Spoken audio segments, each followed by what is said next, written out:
Bitcoin just crashed 36% in just 46 days, one of the fastest sells we've ever seen. Everyone's acting like it's the end of the world. The timeline has been full of panic. It's over. The top is in. 4-year cycle says we're screwed. It's never going higher. You're done for. But what if this crash is not what people think? What if most people are looking at the wrong thing as usual, at the wrong time as usual, in the wrong direction as usual?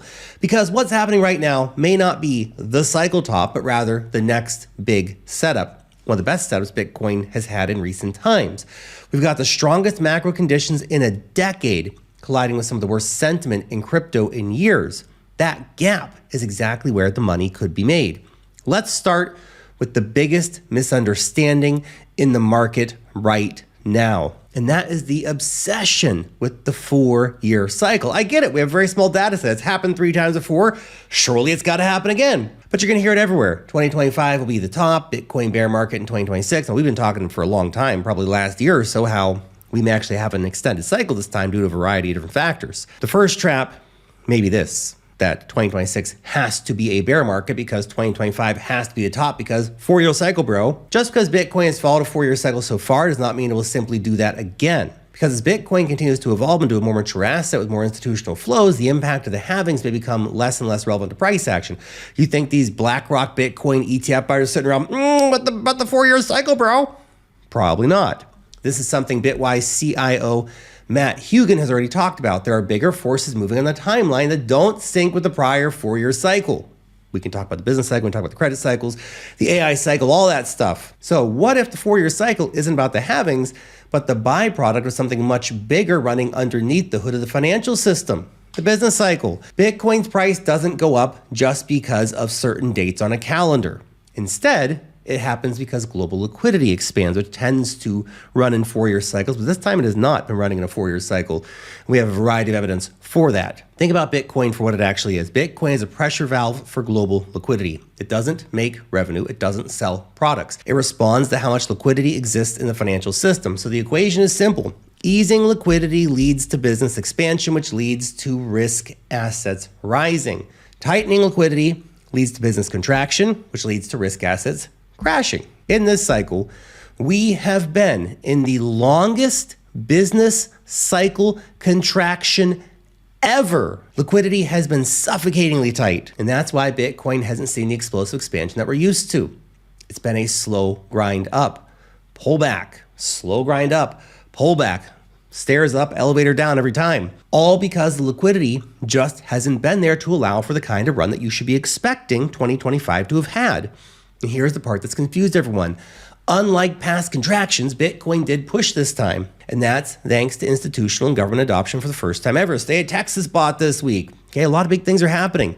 The normal pattern has been distorted. Retail investors have mistaken slowed growth for it must be the top. Okay, and we do have a certain amount of self-fulfilling prophecy right now with people who believe 4-year cycles in. They have been selling recently. But slowed growth versus it's the top are completely different things. So I need you to forget everything you think you know about the last cycle. If you want to understand where Bitcoin could really be headed next, you need to stop looking at 2021 and start looking at 2019. But before we get into that, guys, if you need a great place to trade crypto, BitUnix is the hot spot right now, the hottest exchanges in crypto right now. You have to ask yourself the question, will you move over to an exchange that's going to respect your privacy and going to give you insane bonuses? The answer should be yes. Here's the current deal. It's a very limited time offer. They only have a few days left on this particular deal, but it's absolutely insane deposit bonuses. Put in $1,000, get $200 back. $2,000, get $400 back. In fact, they have crazy whale bonuses all the way right up to like put $50,000 in. They're going to give you back $5K. Put in $100,000, $10K cash back. These are insane offers. Okay, and BitUnix is available to anyone, anywhere. That's you. They got the liquidity. They got the coins you want to trade. Link down below to take advantage of this extremely limited time offer. Go check it out. Thank you very much. Guys, look, in 2021, we were coming off the biggest stimulus in history. $5 trillion of fresh money had just been thrown into the financial system. Inflation was accelerating. Rate hikes were coming, and everyone knew liquidity was about to be turned off after one of the most insane liquidity expansions in human history. Of course, Bitcoin peaked, the market was overcooked, it was obvious in hindsight. Today is the complete opposite. We are coming off the harshest monetary tightening cycle in decades. Rates have been high for longer than a lot of people would like them to be. Liquidity has been restricted. The housing market has been frozen. The business cycle has been frozen because companies can't afford to hire people to expand their businesses. Bitcoin, being the asset that reacts first to liquidity conditions, has been taking the hits before everything else. This is not 2021. This looks a lot more like 2019. Back then, the Federal Reserve was ending quantitative tightening. Markets were strained. The system was showing cracks. The banking system nearly broke in the repo crisis. Oh, the repo crisis of 2019. Were you guys around for that? Those are good times. Bitcoin retraced super hard. Everyone screamed bear market confirmed. Does it sound familiar? But QT ended. Bitcoin bottomed, and then it exploded more than 700% as liquidity expansion finally returned to the markets, and the business cycle shifted upward after a long contraction. Charts today are showing a very similar setup. Bearish MACD, 2019 did the same. Monthly 50 SMA closed below, did that in 2019 too. Market sentiment collapsing, same again. What people don't realize is that the business cycle is about to shift. Liquidity is about to begin easing again in December, and Bitcoin has never entered a prolonged bear market at the very moment liquidity is flipping from restriction to expansion. Okay, if the business cycle is about to heat up, as the ISM PMI would show us that it's likely moving towards that direction, Bitcoin will top when the ISM PMI hits 60 to 65, not at 49. Now, some analysts like Bitwise advisor Jeff Park are even warning that the belief in the 4-year cycle is now creating a psychological trap where people are selling in 2025, expecting a down year in 2026, and by doing so, they may ironically create the first red post-halving year ever for Bitcoin. And if that happens, well, congratulations, the 4-year cycle dies right here anyway. I know, well, yeah, but it topped in October, so 4-year cycle's still in play. You either take the 4-year cycle as a 4-year cycle or you don't. And a lot of things have already been disproven about the 4-year cycle, whether it be this potentially being a red year or the fact that Bitcoin peaked before the Bitcoin halving. Even though Bitcoin has historically topped in Q4, the post-halving year, it's never closed that year in the red. And you know what? A broken pattern isn't bad news. If Bitcoin were to close 2025 in the red, it may be exactly what BTC needs to free it from the old mental cage of the 4-year cycle to set up the stage for a true super cycle, much like happened to gold when the gold ETF was launched back in 2004 and it had basically an 8-year bull cycle. For Bitcoin to have its final blow off top, the market has to flip bearish first. That's how every major run works. The crowd has to tap out, whether it be forced liquidations or time-based capitulation or fear-based capitulation. They want you to fuck out before they run it up again. Okay? Sentiment has to break, which has happened recently.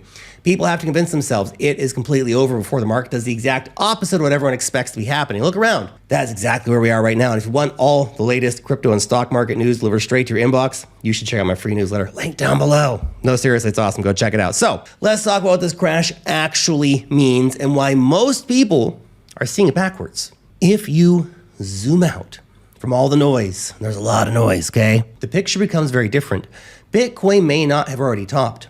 What we've lived through these past, let's say 50 odd days, is instead a massive liquidity squeeze inside of a long business cycle contraction. That government shutdown didn't help anybody in the markets. This contraction could literally be about to end. Okay, a lot of big names like Tom Lee or Cathie Wood, they're saying basically the similar. The shift begins on December 1st, but the moment liquidity shifts, Bitcoin historically has done one thing. It expands, and it expands hard. Liquidity leads. The business cycle follows. Risk assets rip. If you're betting on a bear market from here, you're betting against market liquidity. You're betting against rate cuts. You're betting against QT ending. You're betting against the business cycle expanding. These have been the single most reliable forces in modern finance history, but 4-year cycle, I guess, right?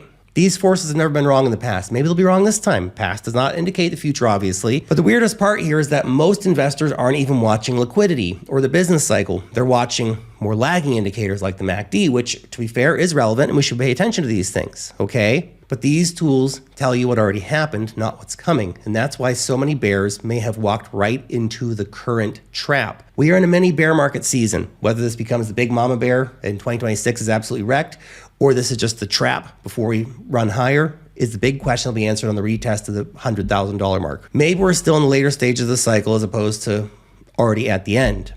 Whether Bitcoin drops another 5, 10, or even 15% from here to retest the 80K low or go below it to fully mark the low is anyone's guess. But it doesn't change the direction of travel the money printers take us in. The big picture is screaming the same thing that it screamed back in 2019. Liquidity is returning, expansion is coming, and Bitcoin is setting up for at least one final rally. A rally everyone, by the way, thinks is impossible right now.